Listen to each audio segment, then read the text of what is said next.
Dear students, I am Dr. Sangeeta, working as Assistant Professor in the Department of English, Dayanand College, Hisar. I welcome you all in my online teaching class. This lecture is for the students of class BA First, Semester 2nd. Today, we will study our second lesson, a short story that with the photographer, written by Stephen Leacock. First of all, let us know something about the author. The author of the story is Stephen Butler Leacock. He was born in 1896 and expired in 1944. He taught for years in McGill University, Montreal. He is best known for his humor in his works. His essays and stories include literary lapses, nonsense novels, and frenzied fiction. The present story with the photographer is an amusing story.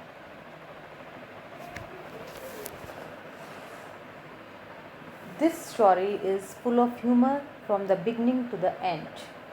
In fact, the very purpose of the writer in this story is to create humor. We find the narrator caught in a very humorous situation due to the eccentric behavior of a photographer. The behavior of the photographer was slightly strange. This story also shows that how much time a photographer used to take in clicking a photograph some decades ago.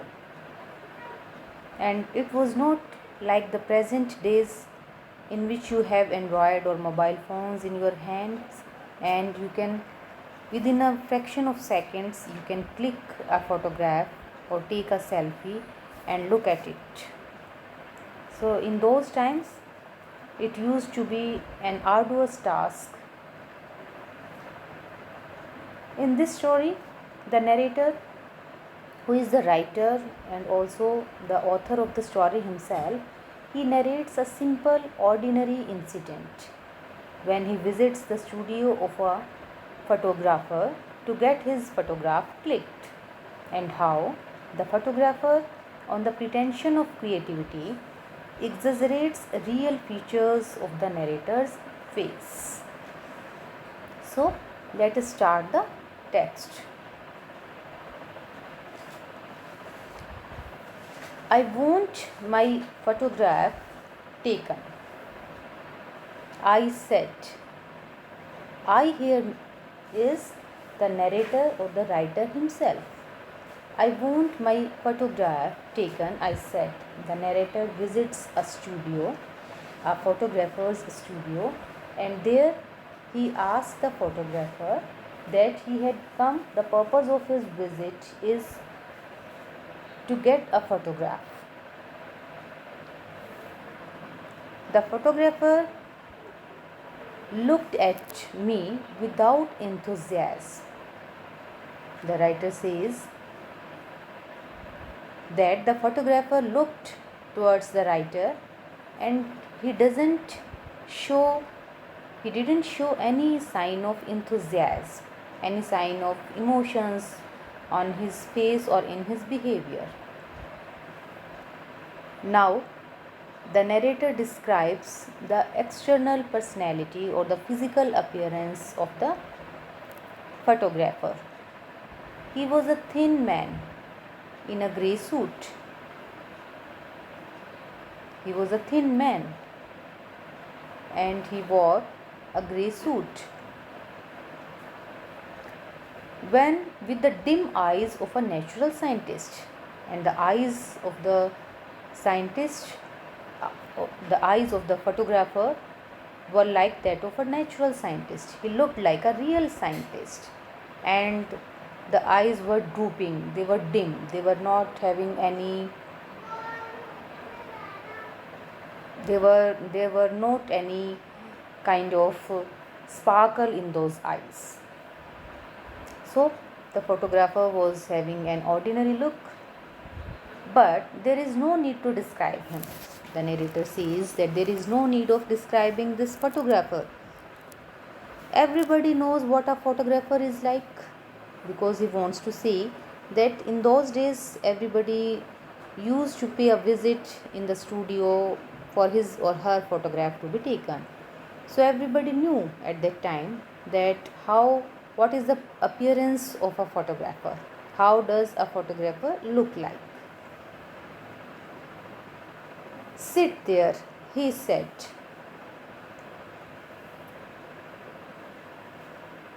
and wait. Now the photographer replied. The photographer asked the narrator to sit and wait for some times. Wait for some time. I waited an hour. The narrator waited for 1 hour. I read the Ladies' Companion for 1912, the Girls' Magazine for 1902, and the Infants' Journal for 1888. So, in order to kill his time, the narrator started reading the magazines which were lying over there, or the journals which were there, in order to pass his time. I began to see that I had done an impertinent thing in breaking in on the privacy of this man's scientific pursuit with a face like mine. When it appeared for the writer that for a long time he had been waiting and he had not been called in by the photographer, he started thinking. He thought that he had done some ill-mannered behavior and he had broken the privacy of this photographer with a face, ordinary face like the face of the narrator. After an hour, the photographer opened the inner door. After 1 hour, the photographer called. He opened the inner door where he was working in the studio, inside the studio. Come in, he said severely and in a very harsh tone, in a very stern manner. He asked the writer, he ordered the writer rather, to come inside. I went into the studio. The narrator says that I here is the narrator. He says that he went into the studio. Sit down, said the photographer. The photographer ordered the narrator to have a seat, to sit down. I sat down in a beam of sunlight filtered through a sheet of factory cotton hung against a frosted window. Now the writer or the narrator gives us a little description of the studio where he was sitting. He says that he sat down on a stool where a beam of sunlight was passing through a sheet of factory cotton, that is from a curtain, and which was there in front of a frosted window. Frosted means that is not very clear, like foggy. The photographer rolled a machine into the middle of the room and crawled into it from behind. Then the photographer took a machine, he rolled it and carried it, dragged it into the middle of the room, and then he crawled into that machine from behind. He was in only a second, just time enough for one look at me, and then he was out again, tearing at the cotton sheet and the window panes with a hooked stick, apparently frantic for light and air. The narrator says that the photographer went into the machine, crawled into the machine only for a second, and just had a look at the face of the narrator. Then he came out, and then the cotton sheet or the curtain that was there on the window panes, he removed those curtain with the help of a hooked stick, apparently frantic. Apparently here means clearly. Frantic means very eager.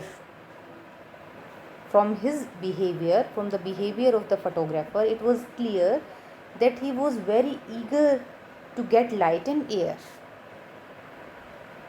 Then he crawled back into the machine again. Then the photographer again went into the machine and drew a little black cloth over himself and covered him with the help of a black cloth. This time he was very quiet in there, and when he went into the machine, he remained silent for some time. I knew that he was praying and I kept still. The narrator says that he knew that the photographer must be praying to God inside that machine. So the narrator also remained silent. When the photographer came out at last, he looked very grave and shook his head. Ultimately, the photographer, after spending a few minutes inside the machine, he came out, and the emotions on his face looked very serious, and he shook his head. "The face is quite wrong," he said, and he remarked. He said that the face of the narrator is quite wrong. It's not good. It's not perfect. "I know," I answered quietly. "I have always known." The narrator said, he replied, he said that I know. I have always known that I always knew that my face is very simple. It's an ordinary face and it's not perfect. Some faults are there, some weaknesses of my face are there. The features may not be very good. He sighed. The photographer sighed. He took a long deep breath. He sighed means he took a long deep breath. "I think," he said, "the face would be better 3/4 full." Then the photographer remarked, "Had the face been 3/4 full, it would have been better. It would have looked very beautiful." "I am sure it would," I said enthusiastically, for I was glad to find that the man had such a human side to him. The narrator said that I became somewhat enthusiastically because I felt enthusiastically because the narrator thought that at least this photographer, who looked like a natural scientist, who was very serious, who was very quiet, calm, and who had dim eyes, at least he had shown some human side. "So would yours." And the narrator replied that if the face of the photographer, if it had been 3/4 full, it would have also looked more beautiful. "In fact," I continued, "how many faces one sees that are apparently hard, narrow, limited, but the minute you get them 3/4 full, they get wide, large, almost boundless in." And he wanted to say something more. He wanted to add some more words in it, but the photographer was not listening to him. The narrator started explaining different kinds of faces, and he said that clearly we find many faces around us, and a few faces are hard, some are narrow, some are limited, but if all these faces become 3/4 full, then they become wide, large, and almost boundless. But the photographer had ceased to listen. But the photographer was not paying any heed. He was not listening the writer's words. Ceased means he had stopped paying attention. He came over and took my head in his hands and twisted it sideways. The photographer came near the narrator and he took his head in his own hands and he turned it on either sides. I thought he meant to kiss me, and I closed my eyes. Here, the narrator creates a humor. He says that I thought the photographer wants to kiss me, and that's why he is holding my head in his hands. So the narrator closed his eyes. But I was wrong. But the narrator was wrong. The photographer didn't want to kiss him. He twisted my face as far as it would go and then stood looking at it. The narrator says that the photographer twisted the face of the narrator. He turned his face and then he stared at it for some time. He sighed again. I don't like the head, he said. Again he took a deep breath and said, I don't like the head, that the head is also not right. There is something wrong with the head as well. Then he went back to the machine and took another look. Again he crawled into the machine and had a look towards the face of the narrator. Open the mouth a little, he said. Then he started giving instructions to the narrator. He said to open the mouth. I started to do so, and the narrator starts following the instructions given by the photographer. Close it, he added quickly. When the narrator opened the mouth, the photographer immediately said to close it. Then he looked again. The ears are bad, he said. Drop them a little more. And he found some faults with the ears as well. He said that he asked the narrator to drop these ears. Thank you. At this point, it is quite possible that the narrator had tried to drop the ears by stretching his neck or by moving his head. Somehow he tried to follow the instructions. That is why the photographer said thank you. Now the eyes. Then he said it is the turn of the eyes.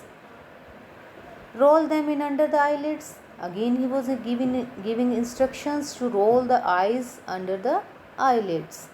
Put the hands on the knees, please, and turn the face just a little upwards. So he kept on giving instructions to the narrator, and the narrator tried to follow the instructions as far as he could.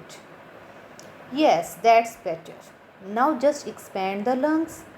He also said that the chest is somewhat looks contracted. So he asked him to expand the lungs. So, and bend the neck. That's it. Just contract the face. It's just a little too full. But now it's over. Now the narrator becomes impatient. Now he was no longer in a condition to follow the instructions given by the photographer. So the narrator said, I swung myself round on the stool. He twisted himself on the stool. Stop, I said with emotion, but I think with dignity. Then the narrator said to stop all this nonsense. He asked to stop the instructions which he was giving, which the photographer was giving to the narrator. This stop was with emotion, but there was some dignity in it. There was some regard in it, because the narrator was a well-educated, a humble man. So, although it was a spurt of emotion, but still he maintained dignity. He maintained respect. This face is my face. It is not yours. It is mine. I have lived with it for 40 years and I know its faults. I know it's not beautiful. I know it wasn't made for me. But it's my face, the only one I have. I was conscious of a break in my voice, but I went on. Such as it is, I have learned to love it. And this is my mouth, not yours. These ears are mine. And if your machine is too narrow, here I started to rise from the seat. Now the narrator becomes impatient. He said to the photographer that he loved his face, though his face is very ordinary, it's very simple and it's not beautiful, but he had been living with this face for 40 years and he very well know its faults as well. But in spite of its faults, he loved his face, he loved his mouth, he loved his ears. And the narrator wanted to say that the machine is very narrow. It's not capable of capturing the face of the photographer in full view. After saying these things, the narrator started rising up. He started to rise from his seat. Snick!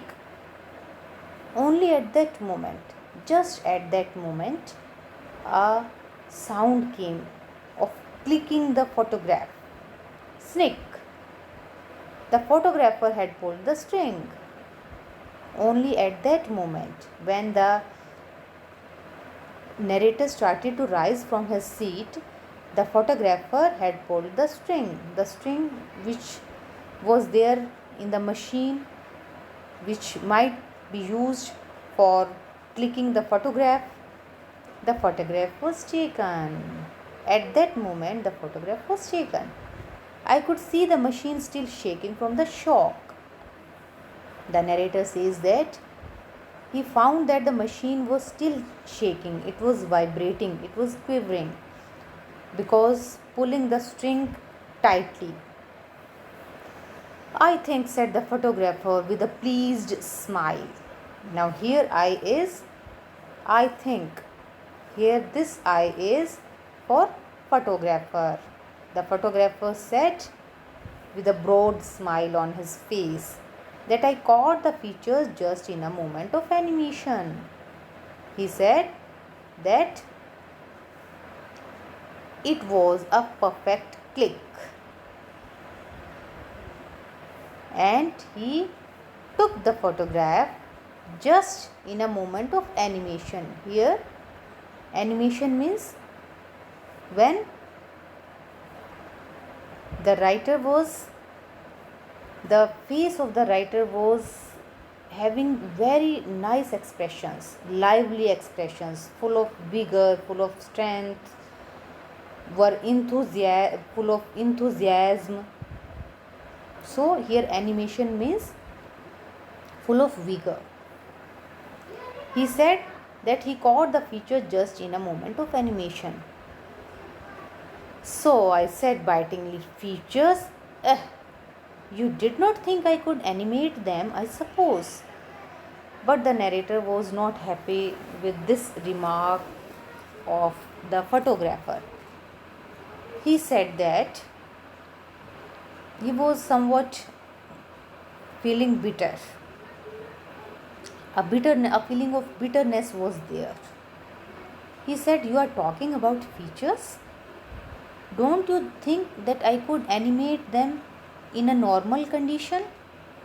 When I was out of control, when I was filled with rage, when I was having distorted features on my face because of anger, at that time you want to say that I have animated my features? But let me see the picture. Let it be. Now the photograph had been taken. So now show me the picture. Show me the photograph which you just have clicked, which you just have taken.